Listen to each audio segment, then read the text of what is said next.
Hello students, तो आज हम डिस्कस करेंगे origin and evolution of man, जो कि टॉपिक रहेगा chapter evolution of class 12 NCERT biology. So without wasting time let start it. इस लेक्चर के अंदर हम वो सभी इंपॉर्टेंट पॉइंट डिस्कस करेंगे जो कि नीट एग्जाम के अंदर पूछे जाते हैं। Origin and evolution of man यानी कि किस तरीके से मैन ओरिजिनेट हुआ, उनकी बॉडी में क्या क्या चेंजेस आए और वो कैसे इवोल्व हुए, तो उनको देखने वाले हम वन बाय वन। इस लेक्चर के अंदर हम कवर करेंगे वो सभी इंपॉर्टेंट पॉइंट जो कि इंपॉर्टेंट है फॉर योर नीट एग्जाम। हमारे पास वो है ड्रायोपिथिकस। ड्रायोपिथिकस के लिए आपको याद रखना होगा, इसके लिए क्या, origin of period. Origin of period क्या रहेगा इसके लिए, 15 माया यानी कि 15 मिलियन ईयर अगो। इनका मेन फीचर याद रखना, क्या इनकी बॉडी कैसी थी, एप लाइक थी। आगे आता हमारे पास रामापिथिकस। इनका ओरिजिन ऑफ पीरियड क्या रहेगा, 15 मिलियन ईयर अगो। और इनका मेन फीचर क्या रहेगा, जो इनकी बॉडी थी वो क्या थी, मोर मैन लाइक थी। अगर एग्जाम के अंदर पूछ लिया जाए किसकी बॉडी मोर मैन लाइक थी, तो आपने आंसर देना है रामापिथिकस। इन दोनों के लिए हाईलाइटेड फीचर क्या रहेगा, यानी कि हेयरी बॉडी थी इनकी और ये वॉक करते थे एज गोरिल्ला और चिंपैंजीज के जैसे। आगे आता हमारे पास ऑस्ट्रेलियोपिथिकस। इनका ओरिजिन ऑफ पीरियड रहेगा 3 से 4 माया यानी कि 3 to 4 million year ago. Main feature याद रखना इनके लिए, ये रहते थे कहाँ पर, ईस्ट अफ्रीकन ग्रासलैंड्स के अंदर, और ये शिकार करते थे खुद के बनाए हुए स्टोन वेपन से। और ये ज़्यादातर क्या खाते थे, फ्रूट खाते थे। एग्जाम के अंदर पूछेगा क्या कि इनकी ब्रेन कैपेसिटी बताओ, तो इनकी ब्रेन कैपेसिटी याद रखना 400 से 600 सीसी।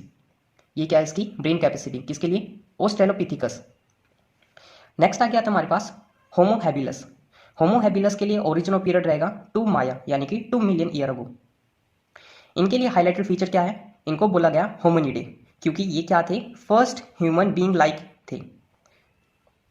इनकी ब्रेन कैपेसिटी थी 650 टू 800 सीसी। ये क्या थी इनकी ब्रेन कैपेसिटी। और मेन फीचर यहाँ पर देखा गया, ये did not eat meat. Exam के अंदर पूछ ले कि कौन सा ऐसा है जो कि मीट नहीं खाते थे, तो आपने आंसर देना है होमो हैबिलस। फिर आगे आता है कि इंपॉर्टेंट नोट क्या है, 1891 के अंदर जावा के अंदर फॉसिल डिस्कवर किए गए जो कि बताते हैं नेक्स्ट स्टेज के बारे में, यानी कि होमो इरेक्टस के बारे में। होमो इरेक्टस के लिए ओरिजिन ऑफ पीरियड रहेगा 1.5 माया यानी कि 1.5 मिलियन ईयर अगो। इनको बोला गया जावा मैन। इनकी ब्रेन कैपेसिटी याद रखना कितनी रहेगी, 900 सीसी। और ये क्या खाते थे, यानी कि मीट ईटिंग थे ये। नेक्स्ट आ गया था हमारे पास नीडरथल मैन। इनके लिए ओरिजिन ऑफ पीरियड रहेगा 1,40,000 ईयर अगो। ब्रेन कैपेसिटी याद रखना इनके लिए वो रहेगी 1400 सीसी। इसके लिए क्या क्या पॉइंट रहेंगे जो कि आपको याद रखने हैं, ये ईस्ट और सेंट्रल एशिया के अंदर रहते थे। ये अपने बॉडी को प्रोटेक्ट करने के लिए हाइड करते थे और मरने के बाद में डेड बॉडीज को बर्न करते थे। तो ये मेन फीचर रहेंगे किनके लिए, नीडरथल मैन के लिए। नीडरथल मैन के बाद में आता है होमो सैपियंस।